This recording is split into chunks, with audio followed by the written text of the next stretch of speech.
And the woman said what Benjamin Creme had said. She said, there's been many Christs. I said, there's been one, and his name is Jesus. And people turned from rows around and looked at me like I was crazy. And so then Benjamin Creme came in, and he started the nearly close to 180-degree spin of his neck again. And the crowd's hypnotic trance appeared to deepen, and he started out from the point of light within the mind of God, may light spring forth ever. And I went nice and clear, and I'll tell you, the acoustics in that building are wonderful. I said, Our Father, who art in heaven, hallowed be thy name. Thy kingdom come, thy will be done. And I did that each and every stanza. And they got down to the last part, said, may light and love and power fulfill thee plan on earth, and may it seal the door where evil dwells. And I said nice and loud and clear, I said, may Jesus Christ return to earth and end the evil present in this room tonight. Well, the funniest thing happened, or may I say it did not happen. Benjamin Creme stood there. He waited, and he waited. He clearly was watching for something to come over him, and it didn't happen. And he finally said to the crowd, he said, that will be all. You are dismissed. And of course everybody was extremely disappointed.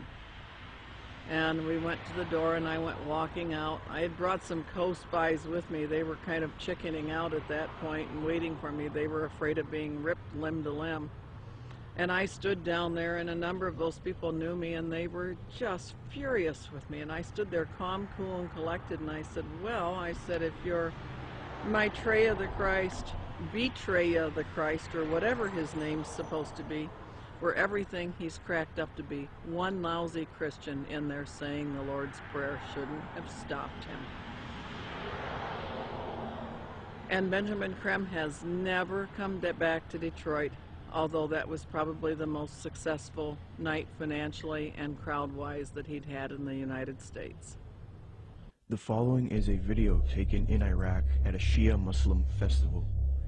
Share International and Benjamin Creme have put out that this is indeed an appearance of Maitreya, the supposed world teacher for the age of Aquarius, one world government. Commenting on this video, Share International reports, quote, Imam Mahdi, unexpected appearance, proclaims the title of a video posted on YouTube. A miraculous figure of glowing brilliant white light appeared on a video filmed in Karbala, Iraq, on the night of Ashura, 6 January 2008. This Shia Muslim ceremony commemorates the martyrdom of the grandson of the Prophet, Hussein, whose tomb is in Karbala. Benjamin Creme's master confirms that the light figure is Maitreya, Imam Mahdi to the Muslims, and that his dance-like movements with a sword remind us of his coming with the sword of cleavage. Could this be real, or is it a hoax? Is Maitreya real, or is he a hoax? Whatever the case may be, it turns out that it is not only New Agers and occultists who believe in this Maitreya, but politicians, presidents, and elitists also follow Maitreya. Wayne Peterson, a retired American diplomat and admitted supporter of Maitreya with connections to the Pentagon and the United Nations, stated the following about Mikhail Gorbachev and the White House in a Vision magazine interview, June 20th, 2000. Reporter Kendall Klug asks, I believe Mikhail Gorbachev has publicly stated his belief of the existence of Maitreya. Do you know if this is true? Wayne Peterson answers, I have one little story I could tell you about Gorbachev. A friend of mine who has worked with the World Bank went to the Heads of State Conference in Europe and gave a speech where he borrowed many of Maitreya's ideas for economic reform out of a book by Benjamin Creme that I had given him. He told me that he had read the book on his flight to Europe and realized that his keynote address to these world officials, especially presidents and prime ministers, it was a very high-level meeting, was going to be very boring, with many having heard similar sentiments over and over. So he thought he would throw in some of Maitreya's ideas into the speech. The country he was in had a reigning monarch who invited him to lunch the next day. When he showed up for lunch, there were 16 to 20 people there, including Mr. Gorbachev. The monarch of this country said to my friend, "I suppose you're wondering why we invited you here today. Well, we are all curious about where you got those ideas for your speech, which you presented yesterday." He said that my friend Wayne gave me a book written by Benjamin Creme about Maitreya's mission. Immediately they nodded their heads. "We thought so," was the apparent response. "That's why we invited you here. We all know of Maitreya, and we're doing what we can for him. But we are not able to say anything publicly because we are world leaders. We each have our own public to deal with." Only one person there stood up and said that they could use his name to legitimize these sightings, and that was Mikhail Gorbachev.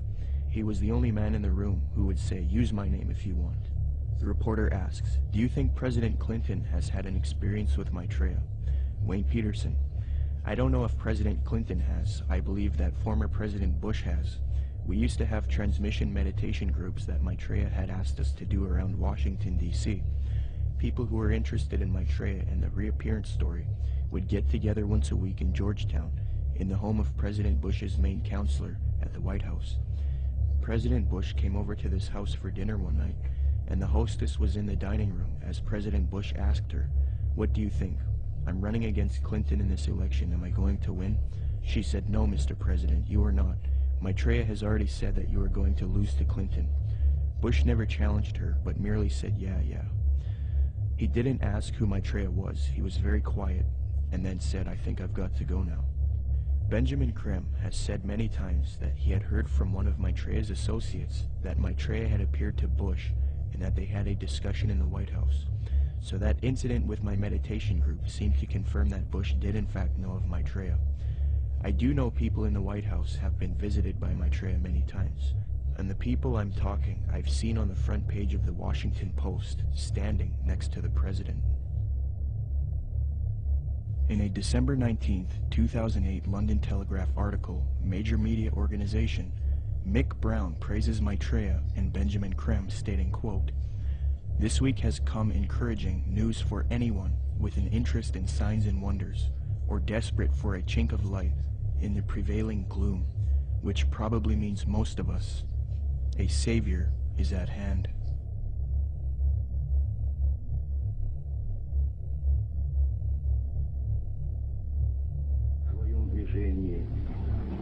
Другом направлении, к новому мировому порядку.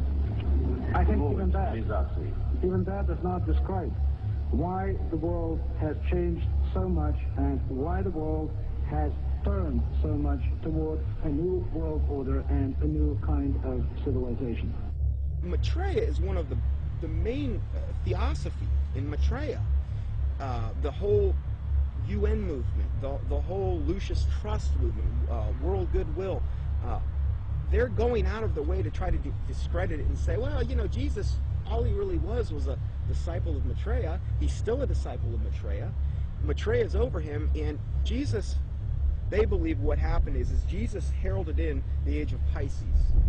Now what we're going to be doing is now we need to herald in the age of Aquarius. This is where the New World Order comes in, and this is what Maitreya is going to bring. So we're going to de-emphasize Jesus, and we're going to move over to Maitreya. Jesus is just a disciple of Maitreya anyway, according to them.